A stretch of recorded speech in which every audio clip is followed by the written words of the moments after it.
I might have to add little puffballs to everything I make from now on.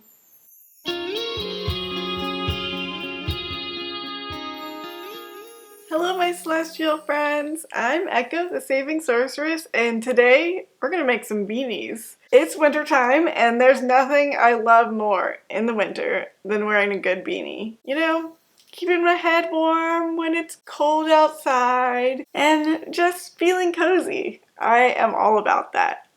And I'm also all about using things that I've saved to make into other things, namely today, using sweaters and old blankets and old tank tops and some fabric that I'm not really sure where it came from to make into some beanies and just, you know, really make the most of that fabric. Wear it again or for the first time. Just, you know, enjoy it. I will probably end up making way too many beanies. I probably don't need this many, but like, why not a beanie for every occasion? Also, I'm thinking that this might be part of a two-part video or maybe even a little bit of a series because I want to show you each of the steps. It may take a little while, and I have some very interesting ideas that I want to try out once I get the regular beanies done. So, let's go and get that whole thing figured out. I'm really excited to see where this takes me, and I'm really excited to use up all this old fabric. So, without any further ado, let's get to work. So I've been a little bit afraid of actually getting started on the whole making hats process. It's just something that I'm new to, and I really am not sure if I'm going to be good at it. So I wanted to have some practice, and I decided to make a little mock-up of my beanies. Mock-ups are always an amazing idea, and I never do them. But I'm really, really proud of myself for actually doing it this time. And I am probably just going to rip open the seams on it so I can lay it out and get an idea of what I want to do as far as pattern. Although, of course, this stretches a little bit.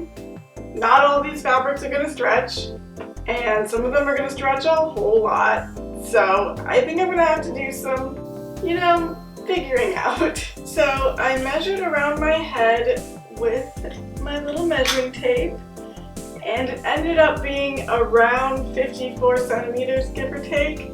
So I'm sort of using that measurement to get the hat brim, I guess? I mean, it's a beanie, does it really have a brim? You know, the fold over part. I'm using that to figure out, you know, how big I want it to be at the bottom. And I'm making a sort of squiggly pattern that will sew together in a dome shape around the hat and just be pretty perfect. I mean, my mock-up worked out very well, I think, in that way, because it's got 4 different pieces that meet at the top, and it looks pretty good. So here are some of the concepts I have for the hats that I want to make. I think I'm going to go with these 5 and over this video and the next video. So we'll see how it goes. So many fabrics getting ready to turn into hats. Okay, I've decided to use this blanket first. It's not even a full blanket, it's just a piece of one. So it's just been sitting in my fabric scrap pile for ages. And I was like, I don't even know what I can do with it. It's not really big enough to make a shirt or a skirt. And I guess I could make a pillow, but it's not really even big enough for that either. So yeah, it's one of those pieces that I was just like, what is this? And what is it for? And honestly, where did it come from? Because I have no idea. I don't even remember seeing it before a few years ago, and then it just appeared in my house. Questions. Anyway, I can't wait to make it into a hat because it is the softest fabric I have ever felt, basically. And it's just a really cute light blue. I don't usually go for light blue, but you know, a nice bright spot in winter is always a great thing. So I'm just really excited to put this to use and see how it goes. And since this one's really not stretchy, it's got some give but not really some stretch, I am going to probably have to make it a little bit bigger than the mock-up, because the mock-up was able to stretch, but I really don't want to make a mistake here, so we are going to make it a little bit bigger than the mock-up, just, you know, just in case. Because I mean, and forgive my beanie hair, but the mock-up, it's pretty tight. I mean, it's not like cutting out the circulation to my head or anything, but it's well fitted. I'm satisfied. At least as far as the mock-up goes. Oh no, my hair is exposed. Must cover it up immediately. That's better. Anyway, so now I have ripped out the seams on the mock-up hat. Center point. I realized that I was measuring what should become the midpoints. Mistakes will be made. Thank goodness for this mock-up, because again, I would never know what I was doing without it. It helps me visualize so I can figure out where I'm supposed to do things. Honestly though, I have my whole dress form, which is really great for making clothes, kind of thinking about trying to figure out how to make a dress form for my head so I can make loads of different hats. Is this a stupid idea? Possibly. Will I probably do it anyway? Possibly. So what I'm gonna do is measure in between this every 6.5 centimeters. That's where we're gonna have our peaks be. How deep are these dips? Like 3 inches? Let's go 3 down. I gotta say, this chalk has changed my life. I really had no idea that such things existed until I watched a video by Bernadette Banner, and I didn't know. I did not know that you could draw on your fabric and make something magical happen with it. I used to just use pins to mark out where I wanted to cut. That was a whole big old mess, and this is just so much better. And I'll actually be using a couple of tools that I just found out about from watching other people who sew. This one is an armhole ruler, and I highly recommend for making curved lines. This has been a game changer for this project specifically when I made the mock-up, and I will show you how I put it to use too. Let's draw some curves. Let's draw this curve first so we can see where we're doing it a little bit.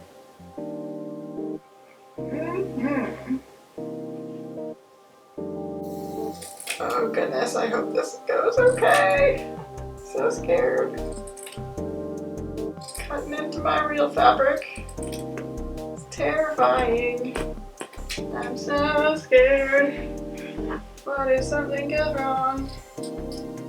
What if I'm not happy with what happens? Too late.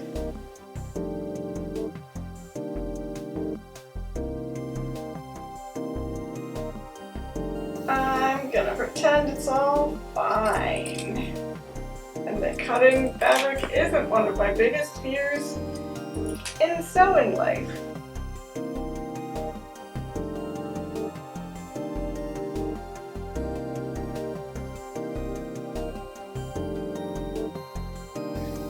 Off with her hat.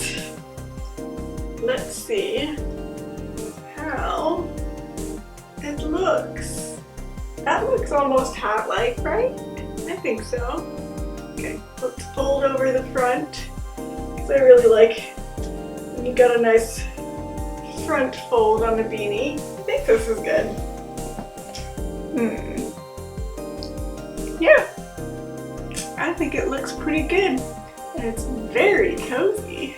Now, before I sew the whole thing, I am going to also make one of those little fuzzy baubles on the top of it. So I've got this very ridiculous faux fur. It's just got very long fur, so I think it could make a pretty cool little fuzzy bauble thing. Look at that. That's a nice little fuzzy bauble. And I saw something online where you just cut a circle out of a furry fabric like this and stuff it a little bit with stuffing to puff it out, and then just sew around the circle. And you got a little puff ball you can add to the end of your beanie.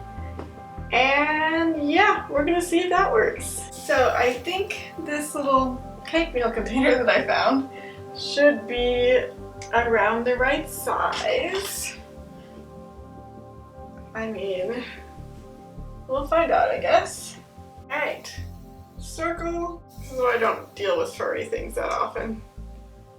It gets everywhere. But luckily, right here, I have my cabbage box. Cabbage is just the extra random pieces that are too small to really make anything out of.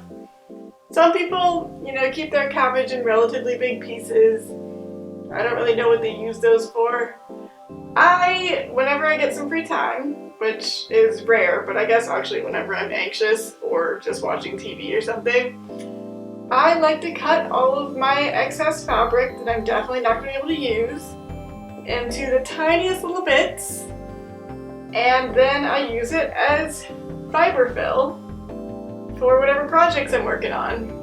I think I used a little bit in the puffy buttons that I made for my harvest apron when I was making that little messenger bag for harvesting in my garden.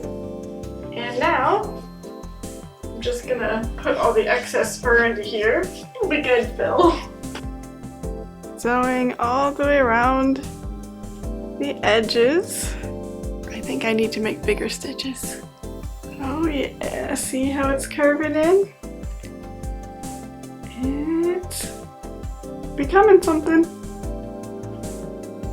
Maybe I should try making stuffed animals. That would be a cool use of this stuff and all the excess fabric that I have. Almost there. Just sewed a little bit more. Alright, so I've got this mostly done, just this little hole left. And I'm going to take some of this fabric cabbage, especially some cotton balls that happen to be in here for whatever reason, and just stuff it. Oh no, pieces are falling. Let's try to go a little slower. We're going to stuff it inside. Yeah. Keep it nice and puffy so it'll hold its shape. Can you tell that a lot of this cabbage came from my gardening apron? You should be able to. It's a lot of the same colors. This looks like a tasty bowl of some sort of galactic treat. Been watching Star Wars Andor lately. They've been eating a lot of interesting cereal. And I feel like this is something that they would eat on that show. Also, I love that show. It's my favorite thing right now. Okay, well, we're gonna close up this little bowl. Ooh, that was cool. Just pulling it tight. I'm just sort of randomly sewing across it right now to get it to really shut the hole. And these are actually going to be pinned onto my beanies, not sewn on, because I want all of them to be washable so that I can stick them in the machine, and this would definitely not survive a machine wash. I'm just gonna pin them on, and that way actually I can sort of customize each beanie for my outfit. So if I want a cute little puff ball on my outfit, then I have one. And if I don't think that that works for the day, then I can take it off and do other things.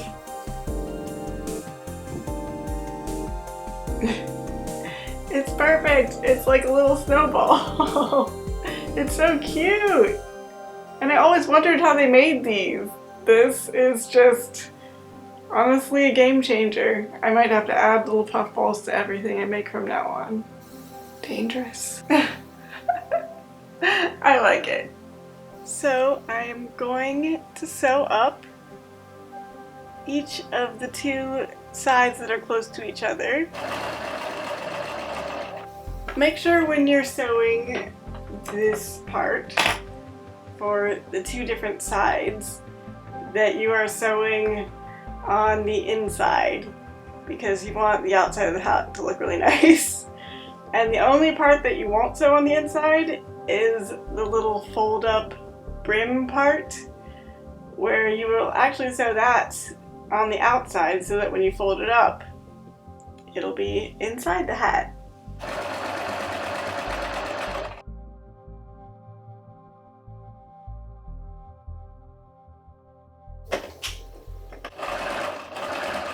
I love it. Okay, I'm gonna add the little puffball. I did put a little tiny safety pin in it. And I've also already figured out one reason why you should do one hat at a time and then move forward slowly. Because I discovered that having a seam right down the front is maybe not the best look. And it will matter a lot on some of my other hats because some of them are going to be interesting. Anyway, let's see how it goes. Avert your eyes!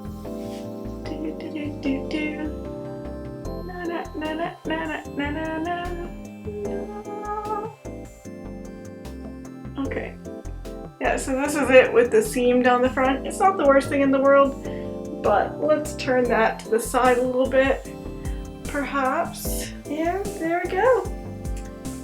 I've got a little beanie made out of a blanket, and it's so cozy and warm. Oh my gosh, it literally is a blanket on my head, and I can imagine wearing this in like the depths of midwinter when it's cold and maybe even snowing outside, which almost never happens in Georgia, but you know, on those rare occasions that it does, this is the hat that I will definitely want to put on my head. And I love the puffball on top. I think maybe I'll make the hats a little bit lower in the future just so that the puffball really shows up. But I'm absolutely in love with this hat. It's so comfortable and it covers my ears really well, which is great because those get really cold. I just realized. I just cannot get enough of this. I can't wait to keep working on some more and have beanies for all occasions. But yeah, just sort of gonna maybe move some of the seams a little bit to one way or the other. I did look at another hat that has a little bobble on it and found out that the seams are definitely in a specific place so that the bobble is like right in the middle and then the seam goes right down the back. I think I'll actually have to split some of the hills in half so that I can move it just a little bit to the side. Mistakes are human. You gotta make mistakes to learn. Plus, you know, I can wear it without the bobble if I want to. So, options. Alright, let's get started on the next one. Let's try to make a hat with a sweater. So, I love this sweater, but unfortunately, the elbows are pretty, like, worn out. You can basically see through them, and I don't like cold elbows. So I was like, you know, I think this would make a really cute hat, especially with the little ridges in the bottom. I'm really excited to see how I can make this into something that I can wear and really enjoy. And this is super stretchy. So I'm actually just going to use the back of the sweater because I might want to use the front for something else. I will show you my newer process for mapping it out since it's going to be a little bit different than the blue one. But yeah, I think it'll work out well.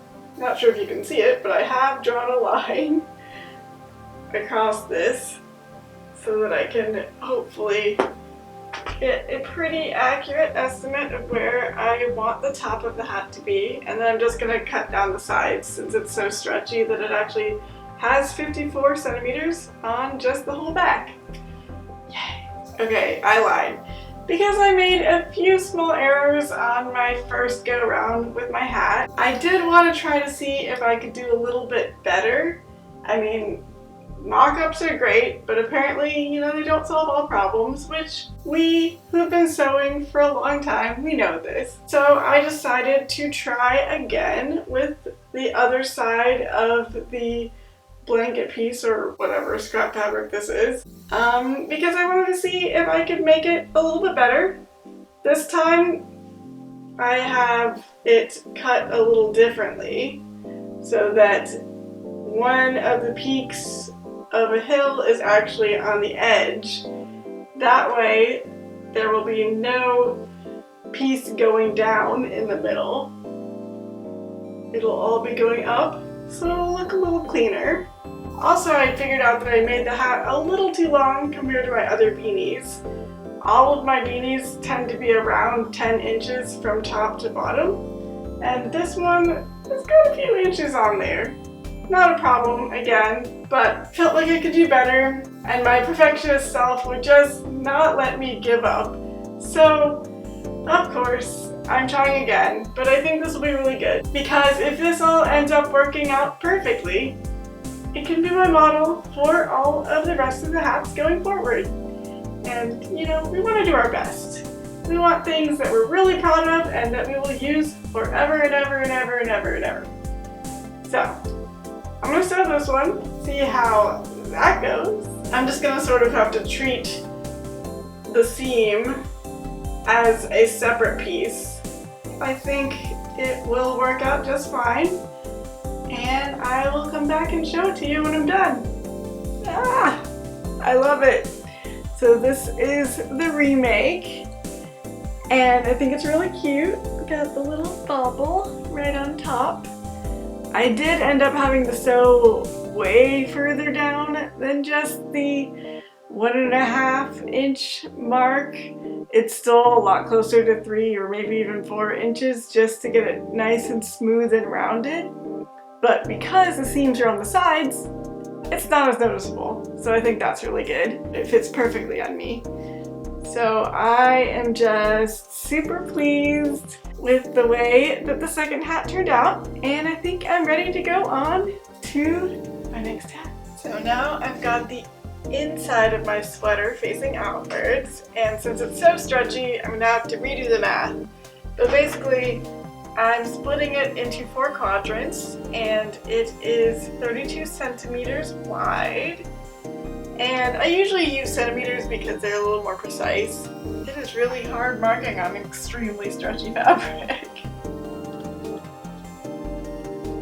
I have got it all cut up now. It's so much tinier than the other one. I hope it still fits. This stretchy stuff is just... I love stretchy materials in general, but they are hard to work with, and they're really hard to figure out if you're doing the right thing because they always look so tiny when you're actually sewing them and cutting them. But fingers crossed, this will still look good. And yeah, let's get to sewing it. We'll sew each side to the side next to it up to its point, and then keep going around until we reach the back. I'll show you what I mean.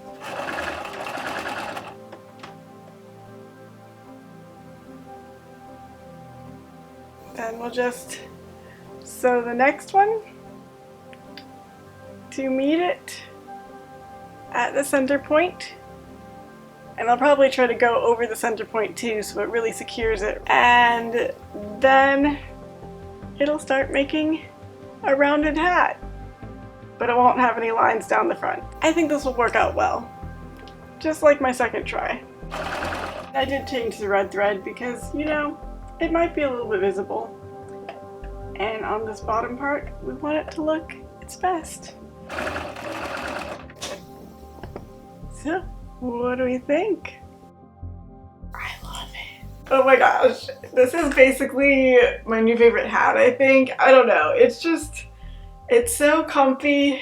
It feels, you know, obviously as soft as the sweater it came from, and it's stretchy, so it just sort of hugs my head, keeps me warm. It's not quite as warm as the blanket one, which I think is good. I want some variety.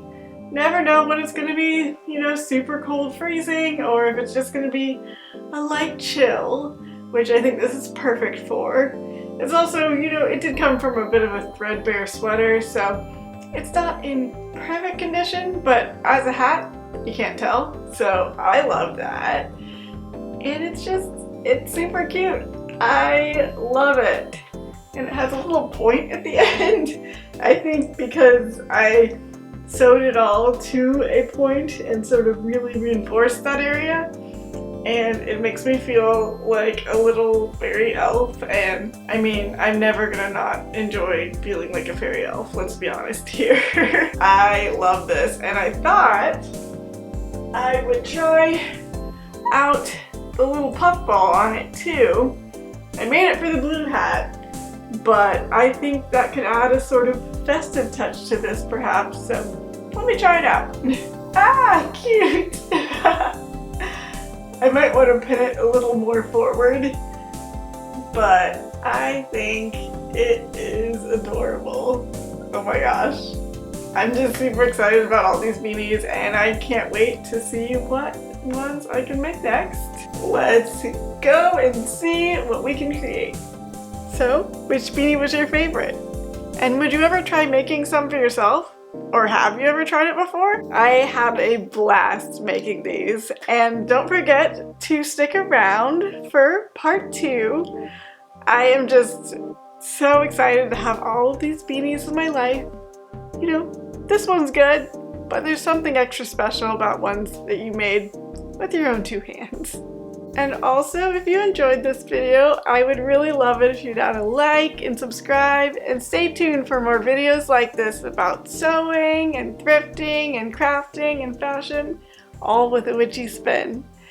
I will be back soon, and remember, my celestial friends, save whatever materials you could find that you could make into something else, be kind to yourself and to the universe, and try to add a little bit of magic wherever possible to your corner of the world. Bye. I'm using that. Ugh.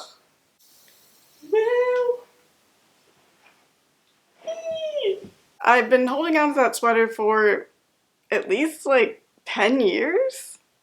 What is wrong with me? Oh my gosh.